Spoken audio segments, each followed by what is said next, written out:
Hola a todos y bienvenidos a Campus Global, el programa de análisis de la Universidad EAFIT, donde todos podemos aprender sin la necesidad de tener un carnet de estudiante. Le damos la bienvenida a nuestros invitados de hoy, la profesora Natalia Escobar del área de negocios internacionales, el profesor Juan Esteban Vázquez de la Escuela de Derecho y Alex Armando Sáez del Departamento de Ciencias Biológicas. Bienvenidos los tres. Soy Sofía Barrientos y en el programa de hoy hablaremos acerca del recurso hídrico y el reto que implica su uso apropiado para poder garantizar un futuro con un desarrollo sostenible. Una de las preocupaciones principales de los científicos e investigadores y por supuesto de nosotros como sociedad globalizada es el tema del agua y su uso, sobre todo el agua potable. Este ha sido un tema imposible de ignorar por todos los gobiernos y esto es porque los pronósticos de los expertos actuales y las tendencias establecen que es posible que desaparezca por completo de la Tierra o por lo menos que nosotros como seres humanos pues no podamos acceder a ella. Empecemos por lo que se especula acerca del acceso del futuro del agua. Profesora Natalia, ¿cómo se ve la problemática del acceso del agua a nivel global y qué medidas o trabajos se está adelantando por parte de la ONU? Bueno, Sofía, es claro que en el tema del agua encontramos una agenda global que es prioritaria a nivel de las organizaciones internacionales y de muchos otros actores que están involucrados en estos procesos. Por los últimos 40 años aproximadamente, desde 1977, el agua ha sido eje central de las actividades de Naciones Unidas en frentes como el acceso, la seguridad, el hecho de que el agua sea potable y pueda ser apta para el consumo humano, la calidad, el uso de los recursos que son transfronterizos, como compartir ríos y lagos entre distintos territorios y adicionalmente un elemento adicional en el que no necesariamente siempre asociamos con el agua, pero que es fundamental y que tiene que ver con el saneamiento.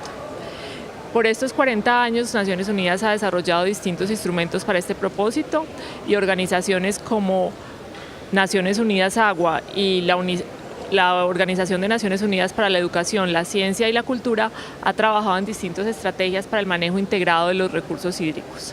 Esto finalmente ha generado campañas e iniciativas que han mejorado el acceso, pero que demuestran a su vez una cantidad de retos que todavía persisten. Se estima que alrededor de 5 billones de personas en el mundo no tienen acceso a saneamiento básico y a pesar de que los números siguen mejorando y que hay una decisión política clara de avanzar en esos procesos, las necesidades aún persisten y es necesario involucrarlas en camino a procesos de desarrollo sostenible y de muchos otros frentes de desarrollo que involucran este recurso.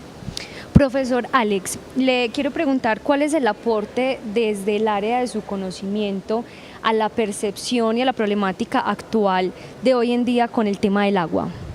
Muy buenas tardes a toda la comunidad. En ciencias biológicas el agua es una preocupación mayor, dado que todos los sistemas biológicos están basados en el uso del agua. Pero dentro del Departamento de Ciencias Biológicas consideramos el agua como una parte de un gran engranaje donde está compuesta por todos los sistemas aire, tierra y demás, y se están haciendo varios trabajos direccionados a mantener la sostenibilidad, el reconocimiento y el uso racional de toda la parte bio y que esto a su vez propenda por mantener un equilibrio.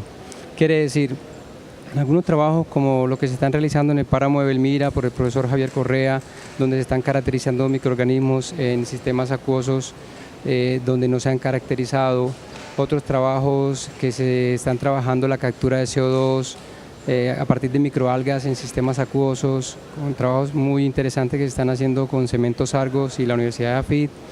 En ellos hacemos todo un equilibrio entre lo que es aire, tierra, agua, y a eso se suma también algunos trabajos que se hacen desde ingeniería de procesos, en la fotocatálisis de efluentes y trabajos que se han estado haciendo para purificar agua desde hace más de unos 15 años. En todo eso yo creo que tenemos mucho que aportar, mucho que crecer y tenemos que considerar el agua como un elemento dentro de todo un gran conjunto, no solamente agua por sí sola. Según un estudio realizado en 2016 por la Institución de Geología estadounidense, actualmente contamos con un alrededor de 1.359 millones de kilómetros cúbicos de agua en el planeta, representando así un 72% de la superficie de la Tierra. Sin embargo, hay que aclarar que de ese total de agua, solo el 97% es agua potable. Profesor Juan Esteban, ¿qué iniciativas se están llevando a cabo para implementar el uso adecuado del agua? Bien, primero buenas tardes para todos, para los compañeros de AFIT, para ti. Son muchas las iniciativas que digamos se vienen dando al menos durante los últimos 30 años y que vienen desde diferentes frentes, no solo desde el frente de lo que es lo normativo, sino al menos me gustaría rescatar las iniciativas que se vienen dando desde la educación. Pero un poco la invitación era apuntada de pronto a qué iniciativas se vienen dando, al menos desde lo normativo, desde lo que se entiende, digamos, como derecho. Y tal vez ahí habría que hacer una precisión temporal con respecto a cómo venimos viendo el agua, sí, al menos desde la expedición del Código de los Recursos Naturales en el año de 1974. Creo que al menos habría que hacer la precisión que el saber jurídico viene viendo el agua de una forma y que se viene nutriendo de otros saberes que no son necesariamente jurídicos, sino más enfocados a las ciencias sociales y un poco a las concepciones que se vienen desde las ciencias naturales, y todo esto es adoptado al menos normativamente con la expedición del decreto 2811 de 1974, Código de los Recursos Naturales, donde se empieza a ver el agua, al menos desde la perspectiva de lo que es el recurso natural, que hoy habría que hacer la precisión como recurso natural escaso, ¿cierto? Que creo que sería la primera precisión que habría que hacer. El derecho tiene múltiples, digamos, acepciones sobre el agua, y otra de los enfoques que se pudieron o que se vienen trabajando, al menos después de la Constitución del 91, es el agua como servicio público y el agua como derecho. Digamos que en principio esas son las iniciativas que se dan desde derecho, desde diferentes fuentes, no solo la normativa, la que tiene que ver con la expedición de normas, leyes, decretos, sino también pues con la expedición del 91 y con todas, digamos, los nuevos conceptos que trae referentes al cuidado de los recursos naturales, de la naturaleza, y digamos con un especial interés en el agua. Es a partir del 91 donde comenzamos, digamos, una nueva etapa en esa nueva forma de ver el recurso natural, ya no desde una visión tan antropocéntrica, sino acudiendo más, digamos, a una visión biocéntrica y ecocéntrica de lo que pudiera llegar a ser el agua. Del 91 hacia acá, y tal vez los grandes debates que se han dado con respecto al agua, si es un derecho fundamental, si es un recurso, sí, y sobre, digamos, cuál es el uso que le estamos dando a ella, es algo que se viene discutiendo y se viene desarrollando. Yo creo que a partir del año 2010 con más fuerza, a partir de la visión de los jueces, ¿sí? La visión de la jurisprudencia, desde la fuente jurisprudencial, que es donde ya se empieza a contemplar realmente el agua no solo como un recurso natural, escaso, ¿cierto? Desde la visión propia de lo que es un recurso, una visión antropocéntrica, sino ya como un bien público desde el punto de vista del servicio público, y también como un bien en sí, con unos valores intrínsecos que puede mirar o plantear otras dimensiones de lo que es el agua para el derecho. Claro, ahí es donde yo creo que nos podríamos encontrar con otro tipo de visiones, otro tipo de acepciones sobre lo que es el agua y lo que representa realmente actualmente en Antioquia particularmente, que es un poco el punto que a mí me llama la atención, y es que estamos haciendo en Antioquia con el agua, ¿sí? ¿Para qué la estamos utilizando? Sabiendo de entrada que pues, es un recurso escaso y que en Antioquia particularmente pues, tenemos ese privilegio de tenerlo y de valorarlo pues, de una u otra forma. El profesor Juan Esteban hace la anotación pues, de que el agua es un recurso natural. Profesora Natalia, ¿cómo se relaciona la situación del agua con otros recursos naturales? Hay una conexión directa no solamente desde lo natural, sino también desde los usos. Es claro que el agua es un recurso transversal del cual depende no solamente la estabilidad de muchos ecosistemas, sino también el uso que le podamos dar a dichos recursos naturales y a los servicios que nos proveen. Recientemente hemos encontrado una nueva aproximación tanto desde la academia como desde la aplicación de políticas públicas a nivel local y a nivel global que conecta 5 recursos naturales o 5 procesos, digamos, naturales que son importantes para el desarrollo humano y para las actividades económicas: el agua, la energía, el territorio, los recursos alimenticios y los materiales. Entonces encontramos ahí una serie de nexos que nos demuestran cómo trabajar en todos esos frentes y entender cómo se impactan entre ellos mismos es fundamental para darle un manejo integrado a estos recursos. Cuando hablamos específicamente de la provisión de temas como biodiversidad, de la estabilidad de los ecosistemas, de los retos que nos está planteando el cambio climático, todos ellos van a pasar por el recurso hídrico necesariamente. Entonces encontramos ahí también un factor esencial en el que el mantenimiento del agua, el acceso a agua potable y los procesos que nos ayuden a evitar la contaminación y a mejorar los niveles de saneamiento básico van a ser esenciales para que sigamos teniendo acceso a la misma calidad de energía, a la misma calidad de alimentos y a una serie de servicios que vienen desde la biodiversidad que son necesarios para el día a día de nuestras actividades. Y hablando un poquito desde lo local, que ya el profesor Juan Esteban tocó el tema de qué estamos haciendo en Antioquia con el agua, de que pues tenemos el recurso y lo estamos cuidando o no. Profesor Alex, ¿dónde o en qué frentes considera usted que debemos enfocarnos en Medellín para cuidar el agua? Y después habla el profesor Juan Esteban de los proyectos que conozca que se estén haciendo.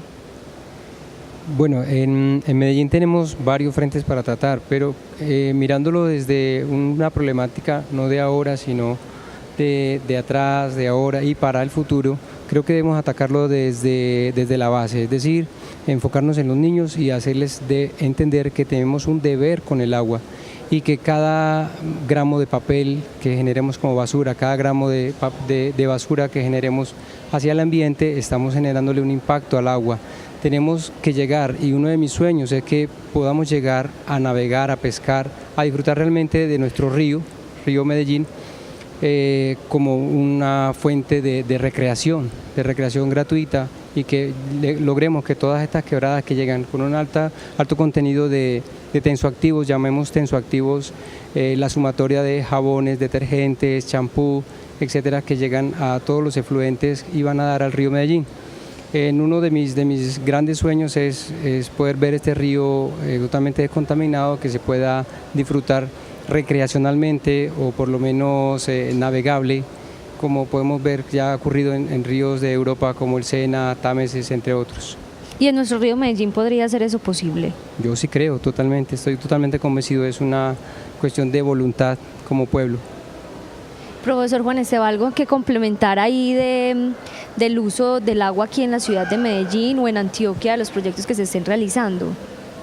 Pues yo realmente comparto una visión optimista, pero no ciega.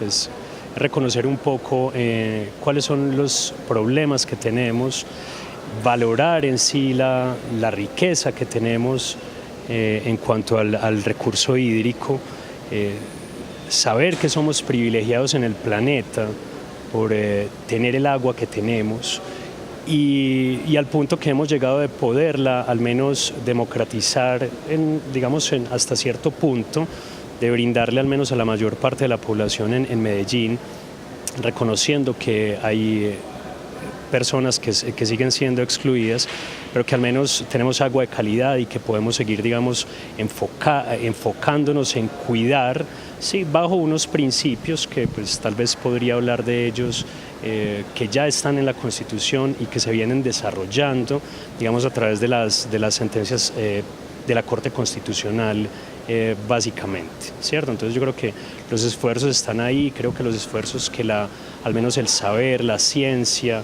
enfoca hoy en día son valiosos. Ahí habría que de pronto hacerle algunas preguntas y si es suficiente y si estamos preparados para afrontar la crisis actual planetaria y si la ciencia sí está preparada para esto, pero eso sería pues una pregunta un poco lanzada así abiertamente.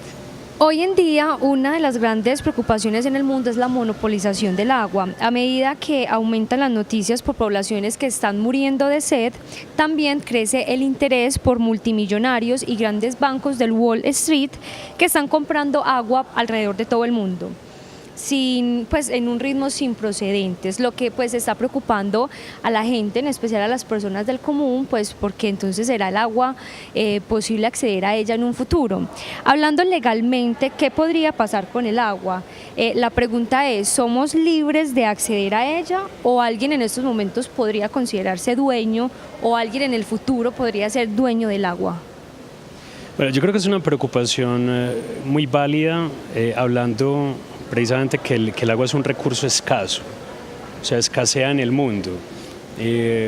Colombia, pues particularmente, o al menos así lo reconoce la Corte Constitucional en la sentencia 035 de 2015, establece una zona de páramos donde realmente pues, se busca conservar el agua y atender un poco a esas preocupaciones. Con respecto al acceso, pues es de anotar que el agua como tal por ministerio de la ley pues es un recurso al cual se puede acceder libremente, ¿cierto? Pues digamos que en principio hay un acceso libre para ella. Sí, de lo que queda pues de agua potable todavía, en principio podría digamos el ciudadano acceder a ese recurso renovable escaso. Ahí es donde se vendría un poco la discusión relacionada con el servicio público, ¿sí? Que es el que en últimas garantiza ese acceso al agua, y sobre las limitaciones que puede tener este servicio en relación con el mercado, ¿cierto? Que es un poco entiendo yo, la discusión que se intenta plantear, ¿sí? De la preocupación de si se pueden apropiar de esto y de si eso puede limitar el acceso al agua. La Corte Constitucional ha ido trabajando, digamos, al menos en la sentencia del atrato, en la sentencia T322 de 2016 sobre otorgarle derechos a un río, que es una discusión al menos que en derecho se plantea, y es que ese río pueda llegar a tener derechos enfocado precisamente en la protección del medio ambiente, que en últimas es lo que le daría garantía a la vida humana. Yo creo que hay cierto blindaje y se viene trabajando en eso, es algo que todavía no es posible definir, pero la preocupación sigue ahí, o sea, como es un recurso escaso, la discusión podría estar en sí. ¿Va a seguir siendo un bien público o si va a ser, digamos, un bien de mercado? Lo que cambiaría un poco la dinámica y las visiones que se tienen respecto a... La pregunta que de pronto algunos se pueden estar haciendo es, entonces, en lo que están invirtiendo estos multimillonarios o bancos del Wall Street, ¿es el agua comercial, de mercado, o es el agua que encontramos en los servicios públicos? Bueno, pues digamos que al menos los casos a los que usted hace referencia sobre las empresas que vienen por el recurso para modificarla y luego venderla, pues es algo que es una realidad latente, ¿sí? Poner, digamos, al agua en el entorno de mercado, pues significa algunas complejidades, claro. La dinámica del mercado pues tiene al menos grandes diferencias con la dinámica de lo que es el servicio público.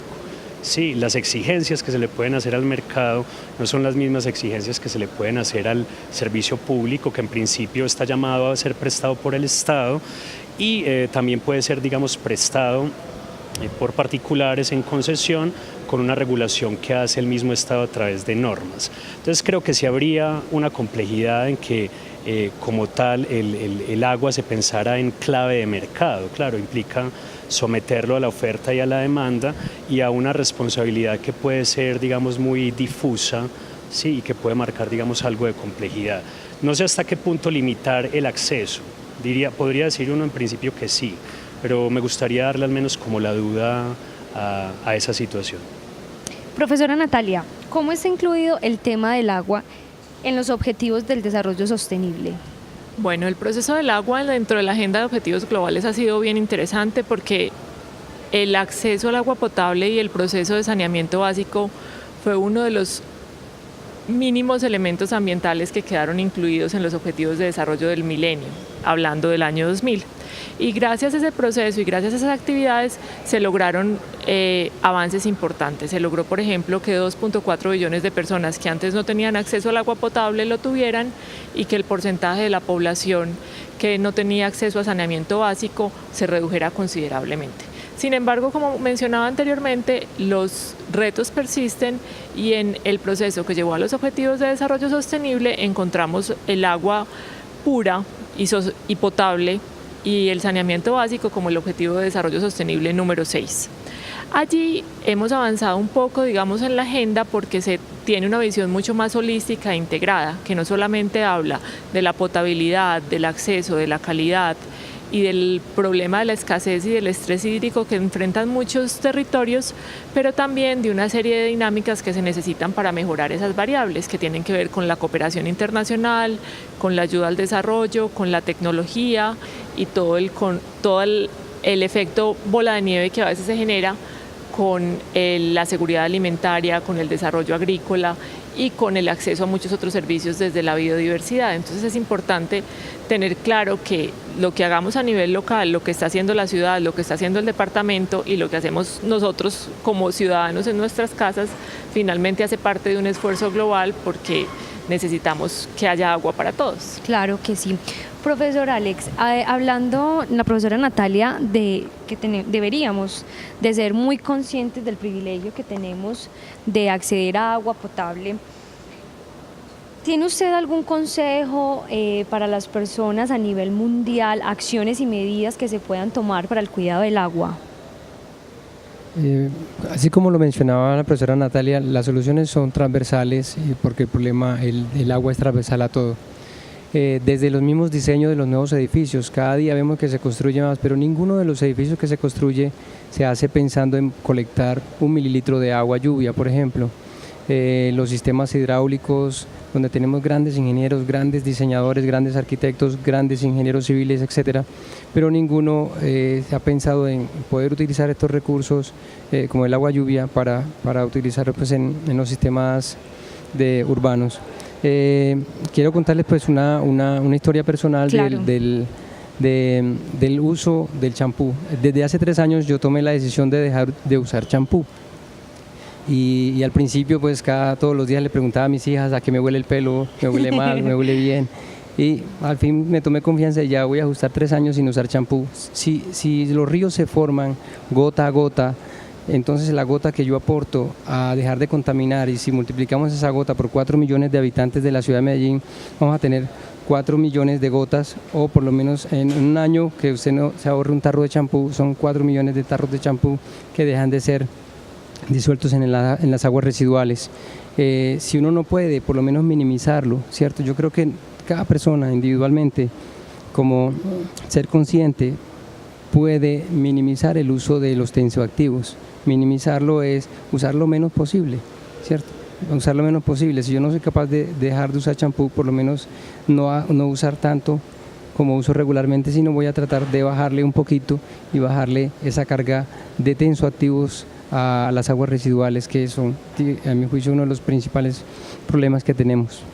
¿Qué otros consejos y otras medidas desde la casa? Pues por ejemplo eso del champú es muy curioso, de pronto la gente piensa, no, es normal, pues me lavo el champú y no tiene nada que ver con la afectación y la contaminación del agua, pero sí.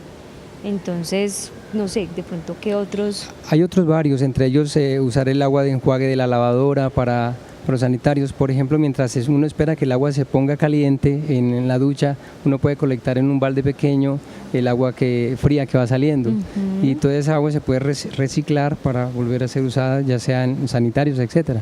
O sea, en la casa es donde uno principalmente puede poner su gotita de agua para ahorrar, y como hacemos la cuenta de cuántos hogares hay en la ciudad, cuántos hogares hay en el país, etcétera, podemos sumar gota a gota un río. Campus Global pues siempre busca generar curiosidad en quienes nos ven y quienes nos encuentran en redes. Desde su conocimiento, sus experiencias, no sé si tienen de pronto algún artículo, película, algo de interés que las personas puedan ver para tener más conocimiento de la problemática o de las posibles soluciones del cuidado del agua. Bueno, pues son muchas las referencias que uno podría hacer, ¿cierto? En cuanto al cambio de paradigma, al menos que yo creo que se está dando ahora. Sí, yo digamos que excúsenme si soy un poco optimista, pero realmente creo que estamos en un momento de transición, estamos en un momento importante donde en una situación límite, pues el paradigma está llamado a cambiar en torno al agua particularmente. Yo creo que haría referencia, al menos en lo que tiene que ver con derecho, si no es a las normas, al menos a la última sentencia que tiene que ver con el río Atrato. Yo haría referencia a esa sentencia. Como lo decía ahora, es la T622 de 2016, es una sentencia que plantea, al menos desde los principios del derecho, un cambio de paradigma frente a cómo vemos la naturaleza, frente a cómo vemos, digamos, el medio ambiente y cómo vemos el recurso hídrico. Creo que es una sentencia que no simplemente tiene un valor retórico en cuanto a otorgarle derechos a un río, sino que hace un llamado de atención en general para que miremos eso que llamamos recurso, sí, desde otras ópticas que nos permitan cuidarlo realmente, porque el llamado es ese, es cuidar lo que tenemos en una situación límite como lo plantea el planeta o al menos la cultura, la sociedad hasta ahora y de que de verdad sí puede desaparecer de la faz de la tierra, o sea, por lo menos el agua potable llegará al momento si no tomamos medidas en las que no podremos acceder a ella. Profesora Natalia. A ver, yo les recomiendo como 3 referencias que se me ocurren en este momento. Todos los sitios web y los reportes de Naciones Unidas al respecto tienen información muy valiosa, no solamente porque ofrecen estadísticas y análisis cuantitativos al respecto, sino porque tienen muchos casos específicos de comunidades y de países que han desarrollado políticas especiales respecto al agua. Entonces, en ese sentido, la información en cualquier sitio sobre los objetivos de desarrollo sostenible puede ser muy valiosa. Hay una temática que tal vez no discutimos mucho, pero que es muy interesante también y que tiene que ver con los conflictos por el agua, las guerras por el agua. Y ahí hay un frente desde el concepto de guerras por los recursos que puede ofrecer muchos casos respecto a la importancia de ríos que son transfronterizos, lagos y cómo los países han llegado a enfrentarse o a tener algún tipo de confrontación por este recurso. Y hay una película que en este momento no me acuerdo del nombre, pero me comprometo a buscarlo y hacérselos llegar a través de las redes sociales, que cuenta el caso de Bolivia y el proceso que se llevó en Cochabamba cuando se intentó privatizar el servicio del agua. Siendo una comunidad, o el servicio público del agua, siendo una comunidad altamente indígena, el proceso fue muy interesante y la película resume muy bien cómo ese balance entre el lado del mercado y del acceso como un servicio público frente a la visión del medio ambiente y de la relación que tenemos con la naturaleza y cómo creemos que deberíamos pensar que más allá de los mecanismos económicos que tengamos, el agua es un recurso y está ahí para que accedamos todos a él. Profesor Alex, desde las ciencias biológicas. Bueno, yo quiero, digamos, pensar de manera distinta en que nosotros desde niños nos piden, y desde la misma religión, pidámosle a Dios y nos acostumbramos a pedir mucho, pero nos olvidamos todos los días de agradecer. Y cada vez que nos tomamos un vaso con agua, una botella con agua, deberíamos agradecerle al agua el bienestar que nos proporciona. Yo los invito a visitar el 6º piso del bloque de investigación, innovación y desarrollo de Cementos Argos, que está en el campus. En el 6º piso contamos con 48 fotobioreactores donde cultivamos microalgas en sistemas acuosos para captura de CO2. Les invito a que se den una vueltecita por allá. En estos momentos estamos, digamos, descargando con unas cepas muy bonitas de tonalidad rojo y estos trabajos, digamos, hacerlos más visibles, que si uno no sube al 6º piso no los ve. Los invito a que se den un paseíto por allá. Pues por lo menos la comunidad de Afitense no tiene excusa para no ir al 6º piso que está aquí en nuestro propio campus. Lamentamos el tiempo en Campus Global, pero siempre es corto, y para finalizar queremos agradecer la participación de todos ustedes como invitados el día de hoy. Muchas gracias por invitarnos, Sofía. Campus Global siempre deja las puertas abiertas para una próxima participación. De igual forma queremos recordarle a todas las personas que nos ven que para darle continuidad a nuestros programas y a los contextos de los temas de los que hablamos nos pueden seguir en redes sociales. En Instagram estamos como @centro multimedial y @campus global EAFIT. Esto ha sido todo por hoy. Nos vemos en una próxima ocasión.